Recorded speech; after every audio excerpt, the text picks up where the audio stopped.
Graça e paz do Senhor Jesus. Vamos continuar nossos estudos hoje com 1 Timóteo capítulo 6. Entre várias questões importantes, Paulo vai falar aqui do amor ao dinheiro.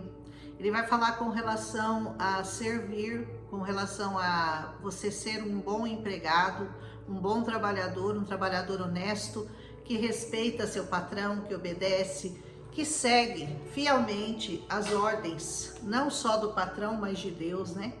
Diz assim: todos os servos, todos que estão debaixo do jugo, estimem a seus senhores.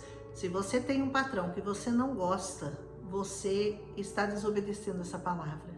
Você tem que orar pelo seu patrão, você tem que orar agradecendo a Deus pelo emprego que você tem, ainda que ele seja uma pessoa dura, difícil, mas você tem que colocar ele diante de Deus e orar por ele, para que o nome de Deus e a doutrina não sejam blasfemados. Você tem que ser um modelo, você tem que ser um exemplo de um bom cristão lá aonde você trabalha, para que as pessoas olhem para você e reconheçam em você alguém fiel ao Senhor Jesus. Amém? E os que têm senhores crentes, presta atenção nisso. Se você já prestou atenção nisso daqui, se o seu patrão é crente, não despreze, não os desprezem por eles serem irmãos. Tipo assim, vou tratar de igual para igual, é meu irmão, tá lá na mesma igreja que eu. Ele disse: não, antes você tem que servi-los melhor do que o descrente, porque eles que participam do mesmo benefício que você participa, que é o de conhecer essa palavra, são crentes e amados. Isto ensina e exorta. Então você tem que trabalhar melhor ainda para este que é um patrão crente. Aleluia! Não é tratar de igual para igual, não. Conheça, saiba colocar-se no seu lugar e sirva-o melhor do que se ele fosse um patrão descrente. Se alguém ensina outra doutrina além dessa daqui, e se não se conforma com as sãs palavras do nosso Senhor Jesus Cristo e com a doutrina que é segundo a piedade, esse é um soberbo e não sabe nada de nada. Soberba é o maior pecado do homem, porque a soberba foi que derrubou Satanás. Então, o grande pecado de Satanás foi a soberba. Se você é soberbo, você comete um pecado semelhante. Ele diz: então, se você não se conforma com as palavras que estão escritas aqui na Bíblia, se você acha que algumas coisas aqui da Bíblia estão ultrapassadas, que essa Bíblia precisa ser rasgada, que ela precisa ser reescrita, como algumas pessoas dizem por aí, saiba que você é um soberbo e você não sabe nada, você delira. Olha, o Paulo está chamando você de uma pessoa louca, uma pessoa que delira. Você delira acerca de questões e contendas de palavras, das quais, dessas palavras que você delira a respeito delas, por não acreditar na Bíblia, por não concordar com a Bíblia, nascem as invejas, as porfias, as blasfêmias ruins suspeitas, as perversas contendas de homens corruptos de entendimento, privados da verdade, não sabem nada da verdade, cuidando que a piedade seja causa de ganho. Aparta-te dos tais, aparte-se de homens que discutem, que acham que essa palavra não é exatamente como ela deveria ser. Fuja de pessoas assim, pessoas que não concordam com a opinião de Deus, pessoas que acham que a Bíblia é ultrapassada, pessoas acham que a Bíblia já não é mais como ela tinha que ser, porque ela foi escrita há muito tempo. Essa palavra aqui eu costumo dizer e vou repetir sempre, ela é mais atual do que o jornal de amanhã, porque ela já aconteceu. Lá no fim, lá do que vai acontecer, para Deus é passado. Já aconteceu e Deus jamais será passado. Deus será sempre presente e futuro. Aliás, Deus é o tempo zero. Ele é alfa, ele é ômega, ele é princípio, ele é meio, ele é fim, ele é tudo. Aleluia! E ele diz assim: mas é grande ganho a piedade com contentamento. Seja feliz. Ganhe com a piedade com contentamento, com alegria, aleluia, Por quê? Sabe por quê? Porque nós não trouxemos nada para esse mundo, diz essa palavra. Você não trouxe nada, e certo é que nada você pode levar dele. Uma coisa só você tem certeza, que você veio nu para esse mundo e você vai voltar você vai sair dele nu também. Porque se ninguém te vestir a hora que você nascer e a hora que você morrer, você chega nu e parte nu. Então não pensa que você leva alguma vantagem sobre alguém e que você vai levar alguma vantagem nesse mundo, porque você não é nada, só um pozinho de Jeová. Mas ele te amou tanto que ele te deu uma oportunidade de você poder passar a eternidade ao lado dele. Não como um mero mortal como você é hoje, mas como uma criatura celestial, alguém que vai ganhar um novo corpo, um corpo espiritual, um corpo que não se corrompe, um corpo igual ao do Senhor Jesus. Essa é a sua promessa.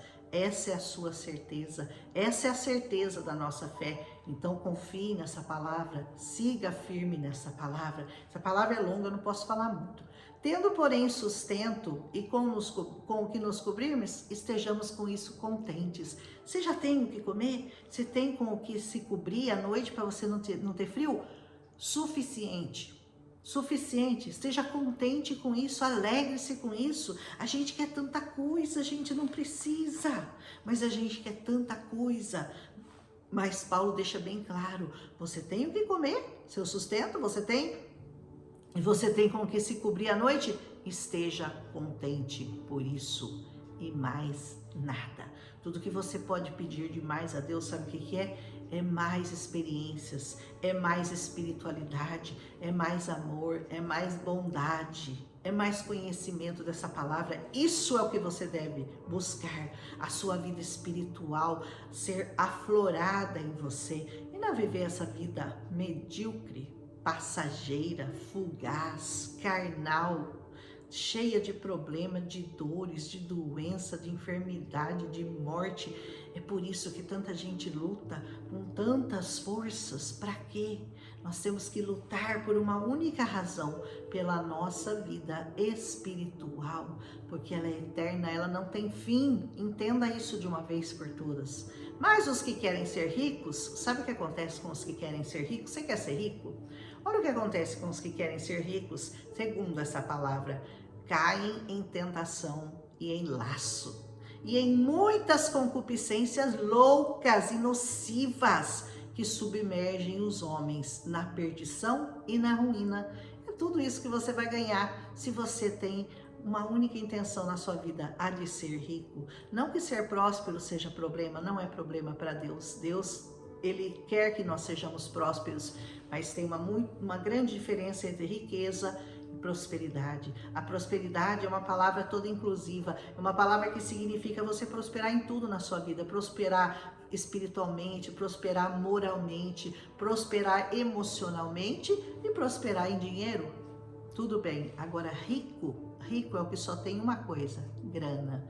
Ele só tem isso, dinheiro, e com isso ele se ensoberbece, ele se acha, ele se mostra, ele quer falar que ele tem isso, que ele tem aquilo. Bobagem. Os que querem ser ricos vão cair nessa tentação, nesse laço, e vai ser lançado numa perdição e numa ruína, diz essa palavra, porque o amor ao dinheiro, eu gosto muito dessa frase, o amor ao dinheiro é a raiz de toda espécie de males. De quantos males? De toda espécie de males. O amor ao dinheiro, veja que ele não fala o dinheiro, mas o amor ao dinheiro é a raiz de toda espécie de males. E nessa cobiça, alguns se desviaram da fé. Sabe aquele que começa pobrezinho na igreja, ele é uma pessoa que ora, é uma pessoa que tem uma vida espiritual linda, ele está avançando, mas de repente o Senhor começa a abrir portas, e ele começa a ganhar mais, ele começa a prosperar, e de repente ele se afasta da fé, ele se desvia da fé. Horrenda coisa é você se desviar da sua fé. É pior o segundo estágio, o de não estar na fé, do que o desviar-se na fé. Aqueles que não conhecem Jesus, que ainda não conheceram a graça, a salvação, não confessaram o nome de Jesus, esses ainda têm alguma chance do Senhor olhar para eles com misericórdia. Mas esses que desviam da fé, depois de ter conhecido, depois de ter trilhado esse caminho, depois de ter ouvido essa santa palavra, para eles a esperança diminui bastante. E eles se transpassaram a si mesmos com muitas dores. As pessoas que fazem isso acabam sendo transpassadas no seu eu com muitas dores, não são poucas, são muitas dores aqueles que se desviam da fé. Mas tu, ó homem de Deus, foge dessas coisas, segue a justiça, segue a piedade, segue a fé, segue o amor, segue a paciência, segue a mansidão, e contra isso não há lei. Para isso não há limites. Quanto mais você busca, quanto mais você tem, melhor você fica, melhor você se sente, melhor você se torna como pessoa para você mesmo, para o seu próximo, para o mundo. Você se torna uma pessoa melhor. Então siga isso, siga a justiça, a piedade, a fé, o amor, a paciência, a mansidão. Milita a boa milícia da fé. É bom militar, né? Lutar pela fé, né? Que um dia foi dada a nós. Toma posse da vida eterna. Toma posse da vida eterna. Se apossa da vida eterna para sempre. Toma posse da vida eterna. Não fica aí, ai, amanhã acho que eu aceito Jesus. Semana que vem eu vou na igreja. Mês que vem eu vou pensar no caso. Aí você não acorda no outro dia. Você está na onde? Você está num reino de trevas. Não tem mais esperança para você. Ai, Senhor, porque o Senhor não me deu mais um dia? E o Senhor vai te mostrar que ainda que Ele tivesse te dado mais 100, 200, 500 dias, você não teria se arrependido, você não teria buscado, você não teria se chegado a Ele. Ele vai mostrar o seu coração para você e Ele vai te mostrar que você é digno da condenação a que você vai passar. Então Ele diz assim: toma posse da vida eterna para a qual você foi chamado. Sabe para que você foi chamado? Para tomar posse da vida eterna, tendo já feito uma boa confissão diante de muitas testemunhas. Você já confessou o Senhor Jesus diante de toda uma igreja, diante de muitas testemunhas? Ou você tem vergonhinha de fazer isso? Ai, eu vou lá na frente, todo mundo vai olhar para mim. Todo mundo que está lá já fez isso. Todo mundo que está numa igreja já fez isso. Então a gente entende e a gente se alegra quando uma pessoa vai lá e entrega publicamente a sua vida ao Senhor Jesus, se expõe, se humilha e fala: eu quero aceitar o Senhor Jesus. Faça isso, é muito urgente isso. Mando-te diante de Deus, que todas as coisas vivifica, e de Jesus Cristo, que diante de Pôncio Pilatos deu testemunho de boa confissão, que você guarde esse mandamento sem mácula e repreensão, até a aparição do nosso Senhor Jesus Cristo. Até que o Senhor apareça de novo, faz o seguinte: guarda esse testemunho, guarda esse mandamento que está escrito nessa palavra, a qual ao seu tempo, no tempo que Ele voltar, mostrará o bem-aventurado e único poderoso Senhor, Rei dos reis e Senhor dos senhores. Aleluia! No tempo do Senhor, Ele será revelado, Ele será mostrado a todos. Aqueles que o aceitaram se alegrarão muito, e aqueles que disseram não a Ele sofrerão, chorarão amargamente, e não haverá mais chances para eles se arrependerem e então aceitarem ao Senhor Jesus. Vão dobrar os joelhos, dois tipos de pessoas: as que vão dobrar os joelhos para glorificar o Senhor, e aquelas que vão dobrar para chorar amargamente o momento em que não disseram sim ao Senhor Jesus, que não negaram a si mesmos, que preferiram viver as suas próprias vidas do seu jeito, da sua maneira, sem se importar com a obra de Deus, sem dar atenção a essa palavra, simplesmente fazendo o que elas queriam. Eu vou viver minha vida do jeito que eu quero, eu não vou entregar minha vida para Jesus, eu não vou ficar aí indo em igreja, conhecendo essa palavra, orando, jejuando, buscando a Deus, eu não vou fazer isso. Tá vendo? Aí no dia do Senhor Jesus você vai estar de joelhos como eu, mas eu quero estar glorificando ao Senhor, me alegrando com a volta do Senhor. E você vai estar chorando? Vai estar lamentando o dia que você não deu ouvidos a essa palavra? Eu espero que não, né? Aquele que tem, aquele que tem a imortalidade e habita na luz inacessível, a quem nenhum dos homens viu e nem pôde ver e nem pode, ao qual seja honra e poder sempre eternos. Aleluia, amém. Manda os ricos desse mundo, faz isso, hein? Manda os ricos desse mundo que eles não sejam altivos, que eles não ponham a esperança na incerteza das riquezas, mas em Deus, que abundantemente nos dá todas as coisas para delas gozarmos. O Senhor Deus pode te dar todas as coisas abundantemente para você gozar delas, mas você não precisa ser altivo, você não precisa ser um soberbo, você não precisa ser um ganancioso para ter. Você pode desfrutar do melhor dessa terra, porque a palavra de Deus diz que se você ouvir essa palavra, você vai desfrutar do melhor dessa terra, mas você não precisa ficar correndo atrás de dinheiro, atrás de dinheiro, atrás de dinheiro e se esquecendo que você tem que buscar o Senhor em primeiríssimo lugar na sua vida.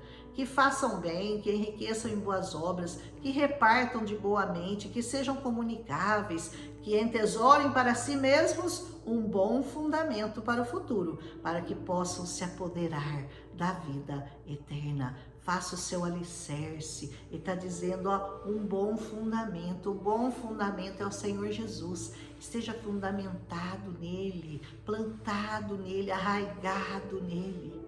E aí sim, você vai poder se apoderar da vida eterna. Ó Timóteo, ele falando com Timóteo, né? Guarda o depósito que te foi confiado. Você, coloca seu nome aqui no lugar de Timóteo. Ó Roselena, guarda o depósito que te foi confiado, tendo horror aos clamores vãos e profanos. Tenha horror de coisas vãs, de coisas profanas, de coisas que não edificam, indo atrás de coisas mundanas. Tenha horror disso e as oposições da falsamente chamada ciência. Não corre atrás dessas coisas. Ele diz assim, a qual, professando alguns, se desviaram da fé. A graça seja contigo. Amém. Aqueles que correm atrás de muita ciência, correm um risco muito grande de se afastarem da fé. Que não seja você uma dessas pessoas, mas que você seja esse que está entesourando para você riquezas eternas, aquele que está fundamentado na rocha, aquele que goza de prosperidade, sem ter ganancioso, sem ter fome e sede de dinheiro, pensar só nas coisas dessa terra. Seja você um guardador desta palavra, seja você um defensor, um guerreiro, um combatente pela boa causa do Senhor Jesus. Amém? Amanhã nós damos início ao segundo livro de Timóteo, a segunda carta a Timóteo, são mais 4 capítulos de 2 Timóteo, e aí nós vamos continuar o nosso estudo. Aleluia! Se você gostou, deixa seu like, compartilha com as pessoas que você ama. Se você foi edificado com essa palavra, eu creio que essa palavra não tem muito que a gente explicar, porque ela é muito autoexplicativa, né? Ela é muito clara, mas é sempre bom você ouvir alguém falando, explicando alguma coisa que eu entendi que talvez você não tenha percebido nessa palavra, e você também leia de novo, tenha o seu próprio entendimento, peça para o Senhor revelar para você essa palavra, porque o Senhor fala diferente para cada pessoa, Ele tem uma história, para cada pessoa Ele tem uma experiência, para cada pessoa Ele dá um novo conhecimento, uma nova experiência, tenha seu próprio testemunho com o Senhor. Aleluia! Um abraço e até amanhã com 2 Timóteo, capítulo 1.